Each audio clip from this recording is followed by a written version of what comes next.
Hey guys, welcome back to our channel polytechnic बोएमो। तो आज की इस वीडियो में हम बात करने जा रहे हैं environmental studies and disaster management, जो कि हमारा थर्ड सेमेस्टर का सब्जेक्ट है। इस सब्जेक्ट के सेकंड चैप्टर एयर पॉल्यूशन के कुछ इंपॉर्टेंट टॉपिक पे बात करने जा रहे हैं। जो हमारा आज का इंपॉर्टेंट टॉपिक होने वाला है वो है introduction to air pollution and its prevention and control 1981। ठीक है, इस टॉपिक को हम इम्पोर्टेंट समझ सकते हैं सेकंड चैप्टर का। तो हम इस चैप्टर में सबसे पहले जो देखने जा रहे हैं वो क्या है, वायु प्रदूषण का परिचय। ठीक है, वायु प्रदूषण का परिचय क्या होता है वो देखते हैं। वायु प्रदूषण तब होता है जब हवा में हानिकारक तत्वों जैसे कि गैसें, धूल और अन्य प्रदूषक एक निश्चित मात्रा से अधिक हो जाता है। क्या होता है? निश्चित मात्रा से अधिक हो जाता है। वायु प्रदूषक जैसे हवा हमारी है, हवा में अन्य गैसेस हो गई, अन्य धूल के कण हो गए, ये सारे एक लिमिट से अधिक हो जाएगा तो एयर पोल्यूशन हो सकता है। जो हमारा एयर पोल्यूशन है वो मानव स्वास्थ्य, पर्यावरण और जलवायु पर नकारात्मक प्रभाव डालता है, नेगेटिव इम्पैक्ट डालता है। जो हमारे एटमॉस्फेयर है, हमारे ह्यूमन हेल्थ है, इस पर एक नेगेटिव इम्पैक्ट डालता है। जो हमारा वायु प्रदूषण है इसके मुख्य स्रोत क्या हो सकते हैं वो हम लोग देख लेते हैं। इसके मुख्य स्रोत क्या हो सकते हैं? फैक्ट्रियों से निकलने वाले धुएं और गैसें। हमारी जो फैक्ट्रियां हैं, जो औद्योगिक उत्सर्जन है, उसमें से उसका मुख्य स्रोत है धुआं और गैस। फैक्ट्रियों से हानिकारक गैसेस निकलती हैं जिसके कण एटमॉस्फेयर में मिल जाते हैं और एयर पोल्यूशन होता है, उसके चांसेस ज़्यादा होते हैं जो हमें क्षति भी पहुंचाता है। वाहन, बसें और मोटरसाइकिल से होने वाला उत्सर्जन। मोटरसाइकिल से क्या होता है, यहाँ पे कार्बन डाइऑक्साइड्स, कार्बन मोनोऑक्साइड्स वगैरह ऐसी हानिकारक गैसेस निकलती हैं जिससे कि एयर पोल्यूशन होता है। कृषि गतिविधियाँ। कृषि गतिविधियों में क्या होता है, कीटनाशक और उर्वरक का उपयोग होता है खेतों में आजकल हमारे कृषि उपयोगों में, जिससे हानिकारक गैसें वायुमंडल में मिलकर एयर पोल्यूशन का कारण बनती हैं। हमारे कृषि के क्षेत्र में बचे हुए अपशिष्टों को जलाने से कार्बन डाइऑक्साइड की मात्रा बढ़ती है जिससे कि हमारे एयर पोल्यूशन के कारण बढ़ जाते हैं। आगे इसी में हम लोग देखेंगे घरेलू अपशिष्ट। घरेलू अपशिष्ट में क्या हो सकता है वो हम लोग देखेंगे। घरेलू अपशिष्ट में जो है हमारा धुआं और रासायनिक उत्पाद। जैसे हम लोग अभी तो नहीं लेकिन पहले लोग घरों में चूल्हे पर खाना बनाते थे जिससे धुआं निकलता था और एयर पोल्यूशन के चांसेस अधिक होते थे। ये कुछ मुख्य स्रोत थे वायु प्रदूषण के। इसी के साथ ये इससे क्या प्रभाव होता है ये हम लोग जान लेते हैं। ठीक है, तो वायु जो प्रदूषण है इससे क्या क्या प्रभाव हो सकता है, इसमें पहला पॉइंट है सांस की बीमारियां। ठीक, सांस की बीमारियों में क्या होता है, वायु प्रदूषण से अस्थमा, ब्रोंकाइटिस और पुरानी फेफड़ों की बीमारी, सीओपीडी जैसी श्वसन बीमारियों की चांसेस ज़्यादा हो सकती हैं। इसका सांसों पर ये इम्पैक्ट पड़ सकता है। दूसरा जो पॉइंट है हृदय रोग। हृदय रोग में क्या होता है, उक्त रक्तचाप और स्ट्रोक का कारण बन सकता है जिससे सूजन और ऑक्सीडेटिव तनाव हो सकता है।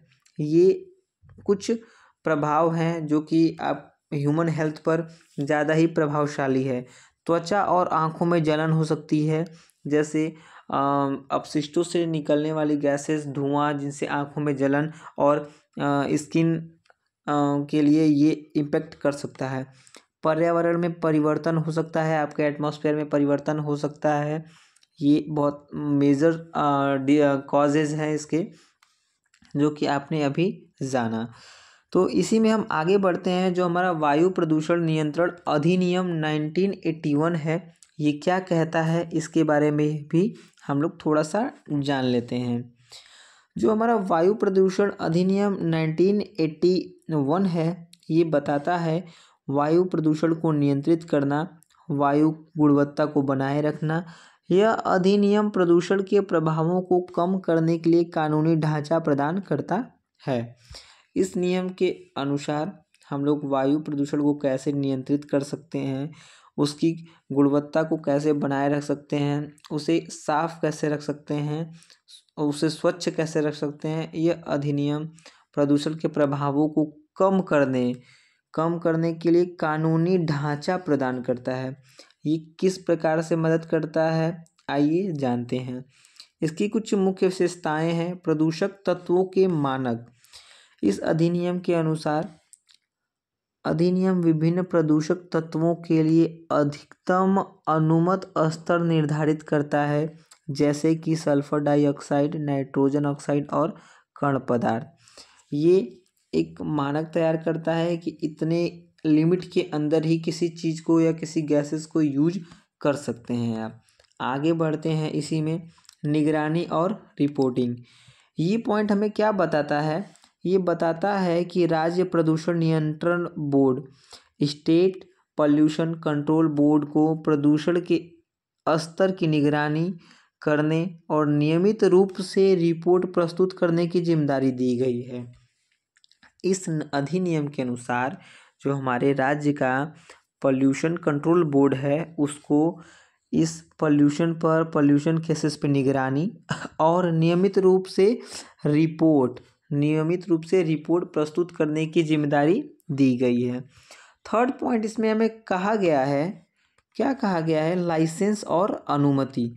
लाइसेंस और अनुमति ये पॉइंट बताता है औद्योगिक इकाइयों को प्रदूषण नियंत्रण और उपकरणों का उपयोग करने और संचालन करने के लिए अनुमति प्रदान करना या अनुमति प्राप्त करना अनिवार्य है।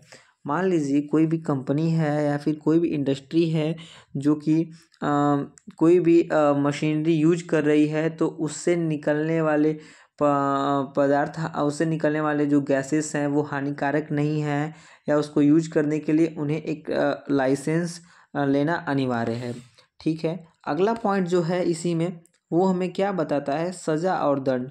अगर आप पॉल्यूशन अधिनियम जो 1981 है, इसमें इसके अनुसार जो क्या सज़ा है, क्या वो है, वो इसमें बताया गया है। अधिनियम के उल्लंघन के लिए दंड का प्रावधान है। अगर आप इस अधिनियम का पालन नहीं करते हैं, जिससे आर्थिक दंड और कानूनी कार्यवाही शामिल हो सकती है।